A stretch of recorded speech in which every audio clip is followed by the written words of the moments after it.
Good morning সবাইকে। একটা lazy সানডেতে তোমাদের সবাইকে ওয়েলকাম। সকালবেলা একদম বাজারে চলে গেছিলাম, নিয়েছিলাম মাছ আর কিছু সবজি কেনা ছিল, তো ওই সমস্ত কিছু করছিলাম। করে বাড়ি এসে দেখি মা অলরেডি পেঁয়াজ কলিতে সামথিং কিছু একটা বানাচ্ছিল।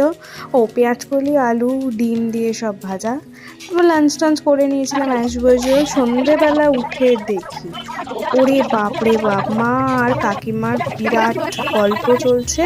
তো আমিও একটু যোগদান করেছিলাম এই গল্পে। প্রায় 1-1.5 ঘন্টা মতো সব গল্প করেছি। বহুত প্ল্যান বানিয়ে নিয়েছিলাম, আর আদতে কিচ্ছু হবে কিনা জানি না। দেন একটু কফি বানিয়ে নিয়ে কফি টফি খেলাম। খেয়ে নিয়ে ভাবছিলাম, তখন সবে 8টা-9টা মতো ওরম বাজছিল।